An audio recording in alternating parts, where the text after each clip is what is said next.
Hello दोस्तों, welcome to my channel once again. तो आज हम इक्विटी वर्सेस फॉरेक्स के बारे में थोड़ा बहुत जान लेंगे। तो ये वीडियो बहुत शॉर्ट होने वाली है। तो इसमें इक्विटी मार्केट क्या होती है, इक्विटी के ड्रॉबैक्स बेनिफिट्स क्या है, उसी के साथ फॉरेक्स मार्केट क्या होती है, उसके ड्रॉबैक्स और उसके बेनिफिट्स भी हम जान लेंगे। तो ये बहुत ही शॉर्ट वीडियो होने वाली है, तो वीडियो पूरे एंड तक देखें ताकि आपको अच्छा डिसीजन ले सके कि आपको इक्विटी में कंटिन्यू करना चाहिए या आपको फॉरेक्स की तरफ बढ़ना चाहिए। तो चलिए चलते हैं हमारे टॉपिक के साथ। टाइप्स ऑफ कैपिटल मार्केट में किसी भी कंपनी के स्टॉक्स, कमोडिटी या करेंसी के बीच में लेन देन हो सकती है हमारे ब्रोकर के थ्रू। इसे हमें कैपिटल मार्केट कहते हैं। तो इसमें क्या क्या टाइप्स है वो जान ले। कैपिटल मार्केट 3 तरह के होते हैं। फर्स्ट है इक्विटी मार्केट, सेकंड है कमोडिटी मार्केट और थर्ड है फॉरेन करेंसी एक्सचेंज मार्केट। तो ये तीनों भी मार्केट्स हमारे फाइनेंशियल ग्रोथ के लिए इंपॉर्टेंट होती है, पर आज हम सिर्फ इक्विटी मार्केट और फॉरेन करेंसी एक्सचेंज मार्केट के बारे में जानेंगे। तो चलिए चलते हैं हमारे फर्स्ट इक्विटी मार्केट के साथ, उसके बारे में जान लेते हैं। So what is equity market? Equity market मतलब स्टॉक मार्केट सिंपल लैंग्वेज में। तो इक्विटी मार्केट में हर कंट्री का अपना खुद का एक स्टॉक मार्केट होता है। जैसे कि इंडिया का NSE है, BSE है, लंदन का लंदन स्टॉक एक्सचेंज है, NY मतलब न्यूयॉर्क स्टॉक एक्सचेंज है, टोक्यो स्टॉक एक्सचेंज है। हर स्टॉक मार्केट में खुद के ओरिजिन की जो कंपनियाँ होती है, जो पब्लिकली लिमिटेड कंपनियाँ होती है, वो वहाँ पे लिस्टेड होती है। उसमें शेयर होल्डर्स अपनी शेयर होल्डिंग करते हैं ब्रोकर के थ्रू। वैसे ही हम इसे बेसिक फाइनेंशियल मॉडल भी कह सकते हैं कि हम इसमें अपना बेसिक फाइनेंस बढ़ा सकते हैं इस मार्केट के थ्रू।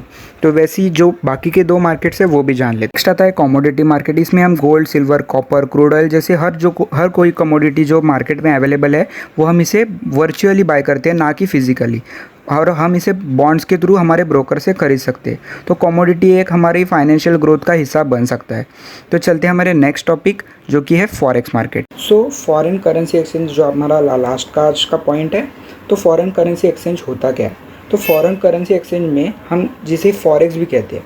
तो फॉरेक्स क्या है कि इसमें हम किसी भी करेंसी पेयर के बीच में ट्रेडिंग करते हैं। जैसे कि हम इक्विटी में देखा कि हम किसी भी कंपनी का स्टॉक लेते हैं, उसे बाय करते हैं लो प्राइस पे और हाई प्राइस पे जाके बेच देते हैं। वैसे ही हम यहाँ पे किसी भी 2 करेंसी के बीच में ट्रेडिंग करते हैं। मतलब हम किसी एक करेंसी को बेचते हैं और एक करेंसी को खरीदते हैं। मतलब हमने बहुत बार सुना होगा कि USD INR, USD German, USD JPY। तो ये जो करेंसी है हम इसे करेंसी पेयर कहते हैं कि जो हमें USD दे के हम INR खरीद रहे हैं। तो ये बहुत कॉम्प्लिकेटेड हो सकता है एक ही वीडियो में समझाना, तो हम इसके ऊपर अलग से एक वीडियो बनाएंगे। तो चलते हैं हमारे स्लाइड्स के ऊपर और देखते हैं कि इन दोनों के बीच में, मतलब इक्विटी और फॉरेन एक्सचेंज के बीच में जो बेनिफिट्स और ड्रॉबैक्स है वो क्या है। सो आज हम आ गए हमारे मेन टॉपिक पे जो है इक्विटी वर्सेस फॉरेक्स। तो इक्विटी में सबसे कम वॉल्यूम रहता है, जो वॉलेटिलिटी है वो कि NSE का देखा जाए तो 660 बिलियन डॉलर्स का है, और अगर फॉरेक्स में देखा जाए तो 6.6 ट्रिलियन डॉलर्स। ये डेली का ट्रेडिंग वॉल्यूम है। इतने पैसे हर रोज़ मतलब फॉरेक्स मार्केट में और इक्विटी में आते हैं।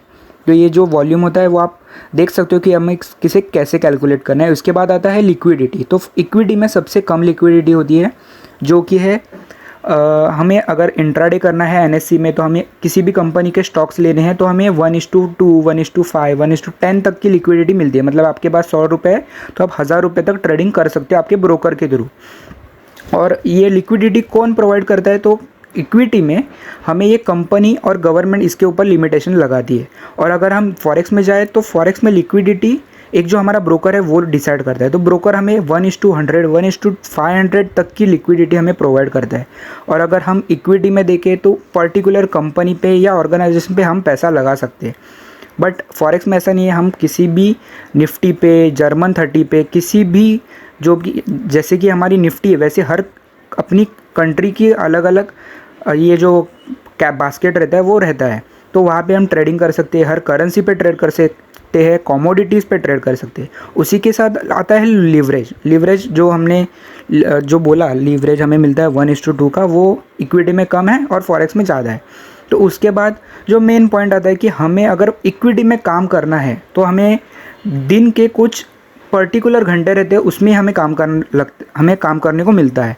तो इक्विटी में अगर NSE की बात करें तो 9:15 से लेके दोपहर के 3:30 तक हमें काम करने को मिलता है। तो जो कि बहुत कम टाइम है। तो 6 घंटा आपको ऑफिस में बिताने हैं या इक्विटी मार्केट देखना है, या आप तय कर सकते हैं। पर फॉरेक्स में ऐसा नहीं है। फॉरेक्स में 5.5 डेज़ 24/7 ये मार्केट चालू रहती है, तो आप जब चाहे वहाँ पे ट्रेडिंग कर सकते हो। आपका कोई लिमिटेशन नहीं है, टाइम लिमिट नहीं है आपके पास।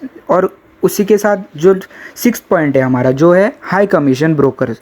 अगर इक्विटी में देखा जाए तो हमें हर ट्रेड पे बहुत ज़्यादा कमीशन देना पड़ता है, हमारे ब्रोकर्स को टैक्सेस देने पड़ते हैं, सेबी को देना पड़ता है, बहुत सी चीज़ें हमें कमीशंस देनी पड़ती है।